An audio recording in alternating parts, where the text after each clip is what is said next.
Magnetic flux and flux density. ये हमारे पास short question है और इसके साथ इसके कुछ एमसीक्यूज भी बने हुए हैं टॉपिक में से। तो आइए जरा इसे हम देखते हैं कि आपके पास magnetic flux and flux density क्या है। Magnetic flux and flux density में जरा ध्यान दीजिएगा। इसको अंडरस्टैंड करने के लिए मैं इलेक्ट्रिक फील्ड का और इलेक्ट्रिक फ्लक्स का कॉन्सेप्ट देने लगा हूं। देखें कि अगर हमारे पास तो में आपने यूनिट एरिया में से जितनी लाइंस पास करती है ना, electric field lines, electric field ये इलेक्ट्रिक फील्ड है, इलेक्ट्रिक फील्ड लाइन जितनी यूनिट एरिया में पास करती हैं, this is called electric flux. इसको आप बाहर करते हैं फाई से और ये हमारे पास होता है E डॉट A या EA cos ऑफ थीटा। इसके बराबर होता है EA cos ऑफ थीटा। तो ये आपके पास इलेक्ट्रिक फ्लक्स है। इलेक्ट्रिक फ्लक्स को कैसे डिफाइन करते हैं तो ये कीजिएगा। और इसमें जब आप इसकी बात करते हैं तो यहाँ पे आपके पास जो एरिया है ना, वो आपके पास इंक्लाइंड होता है, इंक्लाइंड यानी एंगल थीटा के ऊपर। अगर ये इलेक्ट्रिक फील्ड है तो ये आपके पास एरिया की डायरेक्शन है, तो एंगल यहाँ पे थीटा है। अब आपके पास ये जो एरिया का ये वाला कंपोनेंट है, ये नीचे वाला जो है ये a cos थीटा है। अगर परपेंडिकुलर में तो ये sin थीटा है और नीचे वाला a cos थीटा है। तो यहाँ पे आपके पास जो इलेक्ट्रिक फ्लक्स होगा वो E into a cos theta, जो एक ही डायरेक्शन में होते हैं वो हमारे पास E a cos of theta आएगा। तो इसको डॉट भी लिख सकते हैं, ये 13 चैप्टर में आप पढ़ सकते हैं। अब आज हमारे पास है magnetic flux and flux density. बिल्कुल ऐसे ही आपके पास अगर ये इंक्लाइंड प्लेन है और ये आपके पास इलेक्ट्रिक मैग्नेटिक फील्ड है, ये आपके पास जो है वो मैग्नेटिक फील्ड है, तो इसका एरिया हमेशा आउट ऑफ नॉर्मल डायरेक्शन में होता है। एरिया हमेशा जो है वो आउट ऑफ नॉर्मल डायरेक्शन में होता है। तो यहाँ पे अगर इसका एंगल जो है वो थीटा हो, यानी ये एरिया इंक्लाइंड है, तो डायरेक्शन नॉर्मल डायरेक्शन में है। अब यहाँ पे इसका ये जो कंपोनेंट है, आप ये फर्स्ट ईयर में पढ़ चुके हैं कि अगर ये a वेक्टर है तो नीचे वाला कंपोनेंट क्या होता है, a cos थीटा। तो जैसे electric flux E a cos theta था, इसी तरह से यहां से मैग्नेटिक फ्लक्स क्या आएगा, E into a cos theta. यानी यहाँ पे इलेक्ट्रिक फील्ड है, यहाँ पे मैग्नेटिक फील्ड है, तो हमारे पास जो मैग्नेटिक फ्लक्स है फाई से इंतजार करते हैं, ये फाई b है और ये आपके पास b डॉट a है, या इसको क्या कहेंगे b a cos theta. Of theta. तो ये हमारे पास ये डेफिनेशन है मैग्नेटिक फ्लक्स की। अगर एरिया आपके पास ऐसे इंक्लाइंड हो, इंक्लाइंड का मतलब है अगर एरिया आपके पास इस तरह है सीधा तो ये हॉरिजॉन्टल है, अगर ऐसे है तो राइट एंगल पे है, परपेंडिकुलर है, और अगर ऐसे तिरछा हो तो ये हमारे पास इंक्लाइंड है, इंक्लाइंड है। और अगर इंक्लाइंड होता है तो फिर हमारे पास फ्लक्स है वो b डॉट a है, या ये क्या होगा b a cos थीटा। तो डेफिनेशन क्या है बच्चों, इसकी हम क्या करेंगे, पहले आप हेडिंग ये बना लेंगे डेफिनेशन। तो डेफिनेशन क्या है कि if area is inclined from the magnetic field, ये डेफिनेशन आप इसकी यूज करेंगे, if area is inclined to magnetic field,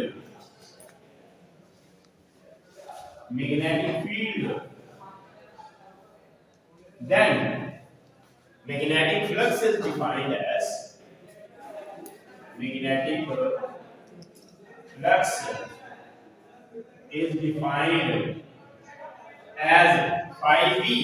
ये b का मतलब मैग्नेटिक फील्ड है, E का मतलब इलेक्ट्रिक फील्ड है। अगर इलेक्ट्रिक चार्ज की वजह से फील्ड है तो वो इलेक्ट्रिक फील्ड है, और अगर मैग्नेटिक फील्ड की वजह से फील्ड है, मैग्नेट की वजह से मैग्नेटिक फील्ड है, तो वो मैग्नेटिक फील्ड है।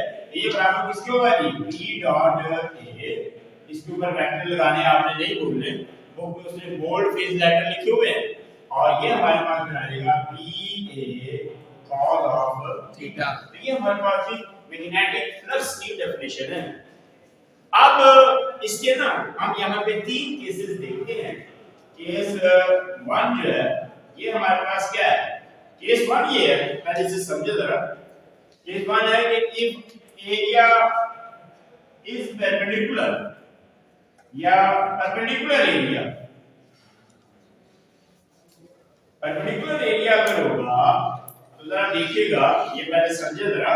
परपेंडिकुलर एरिया में ये वाली फिगर है, फिगर 2 जो है, अगर एरिया जो है वो हमारे पास है ऐसे परपेंडिकुलर हो तो क्या होगा? सारी मैग्नेटिक फील्ड लाइन पास करते हैं, ये मैग्नेटिक फील्ड सारा जो है वो पास कर देगा।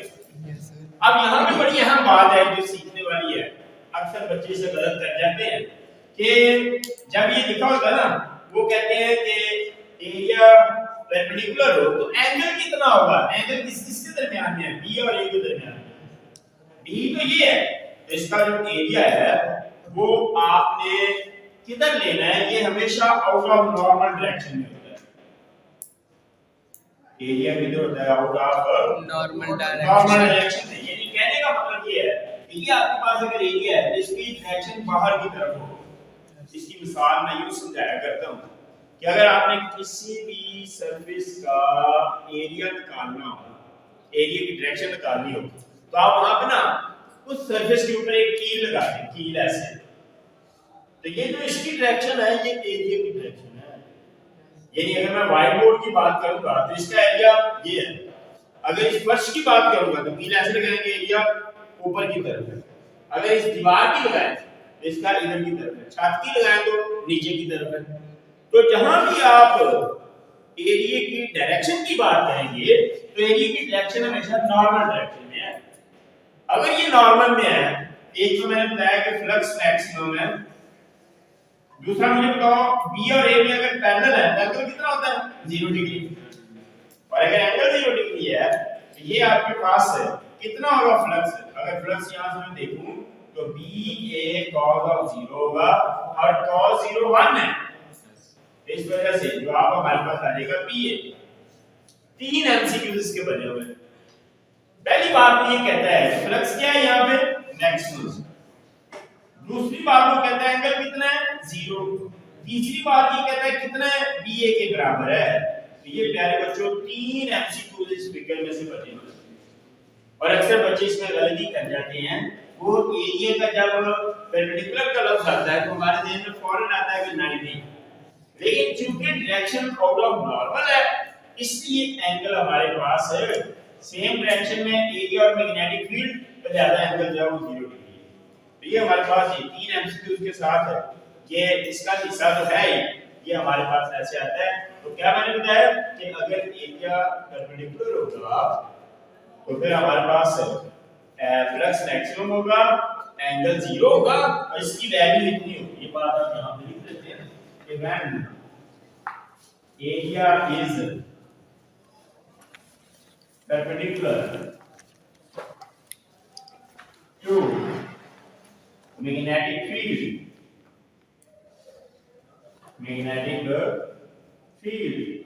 then flux is maximum,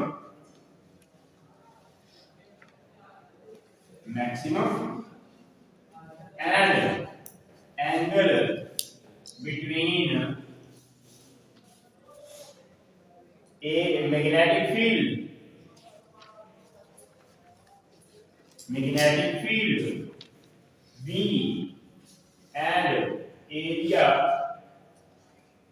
is 0 degree, and flux is वो क्या रहेगा जी phi b is equal to BA cos of 0, और cos 0 1 होता है तो जवाब हमारे पास B आ जाएगा। इसकी एमसीक्यू मैंने आपको बताया हुआ है, ये हमारे पास आया हुआ है, ये केस 1 है।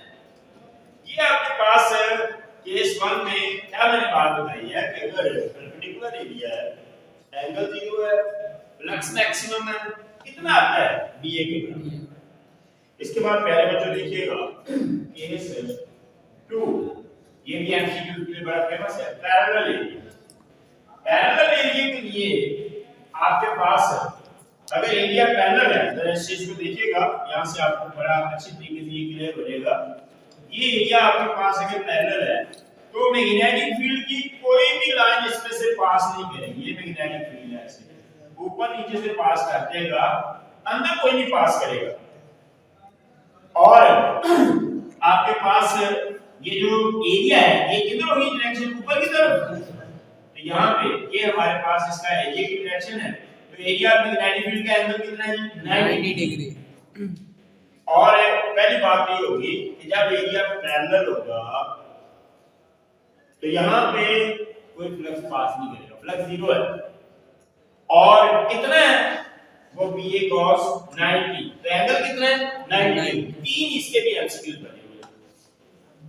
तो ये प्यारे बच्चों आपके पास पैरेलल एरिया के लिए, इसको भी आप इसी तरह से देख लेते हैं कि when area is parallel, when area is parallel to B magnetic field है, then flux is 0 and theta is 90 degree। So जो phi B है वो किसके बराबर आएगा, BA cos 90। cos 90 आपको पता है 1 के बराबर है, 0 के बराबर है, तो आप 0 आ जाएगा। तो ये आपके पास भी 3-4 इसके जो है वो एमसीक्यू है। इसके बाद आपके पास है केस 3 है। केस 3 जो है ये आपके पास है कि अगर हमारे पास कर्व एरिया हो, एरिया आपके पास कर्व एरिया हो, इसकी मिसाल मैं आपको देता हूं कि जैसे आपके पास ये जरा देखिए कि अगर ये फर्ज करें एरिया ऐसे, तो इसके ना छोटे छोटे पैचेस बना लें। ये मैग्नेटिक फील्ड है, इसके छोटे छोटे पैचेस बना लें, तो सबका मैग्नेटिक फील्ड के साथ आप फ्लक्स निकाल के ऐड कर दें तो टोटल फ्लक्स निकल आएगा। पैरेलल में मैक्सिमम है, परपेंडिकुलर में पैरेलल में 0 है। और यहां पे क्या करना है कि एक कर्व अगर होगा, कर्व कैसे भी हो सकता है, सर्कल भी हो सकता है, कोई और भी कर्व सरफेस हो सकती है, तो क्या करें इसके पैचेस बना के फ्लक्स ऐड कर दें। तो ये आप क्या लिखेंगे, ये भी एमसीक्यू आ सकता है, वैसे शॉर्ट में ये सारा आपके पास आ जाएगा। क्या मैंने बात बताई है कि when area is curve then make patches of surface and find flux, then add flux of all patches। तो ये प्यारे बच्चों आपके पास कर्व सरफेस का जो है वो आपके पास फ्लक्स आ जाएगा। इसके बाद इसके यूनिट की बात करें जरा, तो यूनिट आपके पास जो ना यहां से अगर आप देखें तो यूनिट वेबर है, या अगर यहां से मैं यूनिट इसका निकालना चाहूं, जैसे ये आपके पास BA दिया हुआ है, B का होता है ये न्यूटन पर मीटर पर एम्पीयर, और एरिया का मीटर स्क्वायर है, तो क्या आएगा न्यूटन, एक पावर इससे ऐड होगी तो मीटर बन जाएगा, और पर एम्पीयर वैसे। देखिए हमारे पास बड़ी दफा एमसीक्यू आया हुआ है, तो यहां पे आप इसका यूनिट जो है वो लिख लेंगे कि उस यूनिट इज वेबर और न्यूटन मीटर पर एम्पीयर।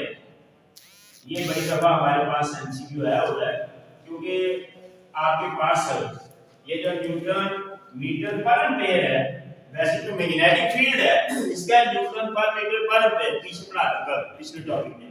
अब यहाँ पे जब ये एरिया का मल्टीप्लाई होगा तो न्यूटन मीटर पर एम्पीयर, न्यूटन मीटर पर एम्पीयर आएगा। तो ये प्यारे बच्चों हमारे पास मैग्नेटिक फ्लक्स है, ये आपके पास शॉर्ट क्वेश्चन आया हुआ है।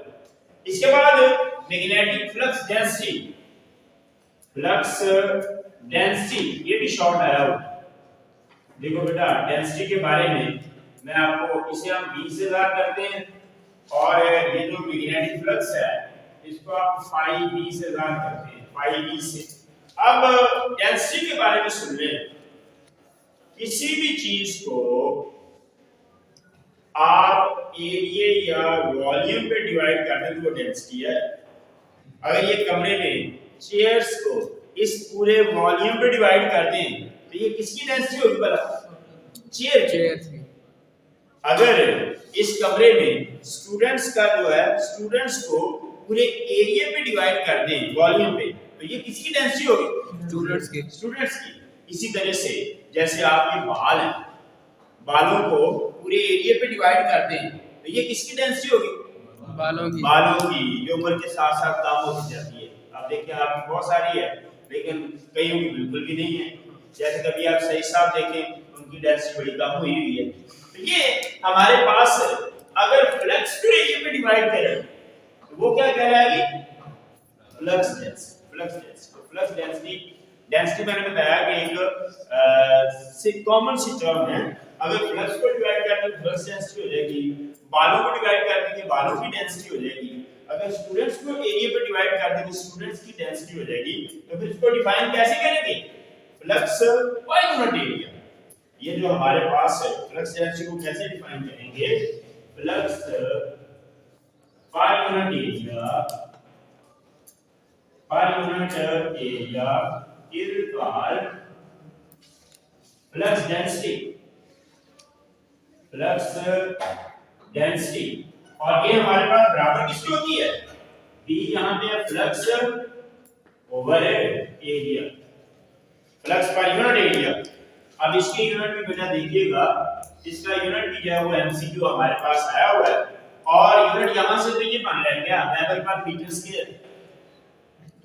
और वैसे अगर आप देखें तो ये b है, b का यूनिट न्यूटन पर मीटर पर एम्पीयर पिछले टॉपिक में पढ़ाया था, ये भी बस इट्स यूनिट इज वेबर पर मीटर स्क्वायर और न्यूटन पर मीटर पर एम्पीयर, या ये टेस्ला के बराबर है, टेस्ला के बराबर है। तो ये प्यारे बच्चों हमारे पास का यूनिट है, ये भी एमसीक्यू आया हुआ है। और एक अहम बात यहाँ पे बताना चाह रहा हूँ, ये कभी भी जो है बोर्ड में बड़ी दफा ये एमसीक्यू आया हुआ है, ये कहीं पे नोट कर ले कि हमारे पास जो 1 टेस्ला है 10⁴ गास के बराबर है। ये बड़ी दफा मैंने ये पीछे लिखवाया भी था। और अगर 1 गास निकालें तो 10⁻⁴ टेस्ला, ये जो है उधर जाके पावर माइनस हो जाएगी। This is also a very important MCQ. ये प्यारे बच्चों हमारे पास आज का लेक्चर है, सारे को मैं समराइज किए देता हूं। अगर इंक्लाइंड प्लेन पे ऐसे एरिया हो तो magnetic flux v dot a b cos theta है। और अगर एरिया परपेंडिकुलर होगा तो एंगल 0, फ्लक्स मैक्सिमम और वैल्यू कितनी आती है उसकी? ba। उसके बाद अगर पैरेलल एरिया होगा तो यहां पे एंगल 90 है, फ्लक्स 0 है और हल करके मैंने बताया है cos 90 0 जवाब 0 आ जाएगा। और अगर कर्व हो जैसे ये मैंने बताया कर्व और भी सर्फेस हो सकती है तो सारे के पैटर्न बना के उसका फ्लक्स निकाल के ऐड कर दें तो टोटल फ्लक्स आ जाएगा। और यूनिट आपको बताया है वेबर और न्यूटन मीटर पर एम्पीयर, ये एमसीक्यू है और यहां से कंफ्यूजन डाल बोल देता है वो जैसे भी है। और फ्लक्स डेंसिटी क्या है? फ्लक्स पर यूनिट एरिया, ये डेफिनेशन देके फार्मूला लिख देना है। और यूनिट इसका वेबर पर मीटर स्क्वायर, न्यूटन पर मीटर पर एम्पीयर, ये टेस्ला के बराबर है और टेस्ला 10⁴ गास के बराबर है। ये बड़ी दफा बोर्ड में एमसीक्यू आ जाता है। ये हमारे पास आज का लेक्चर है। कोई बात कहीं से पूछनी हो तो पूछ सकते हैं, यानी क्वेश्चन। यस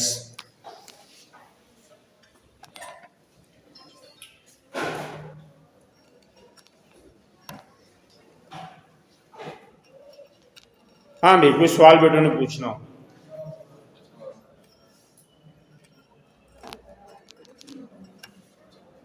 नो क्वेश्चन जी।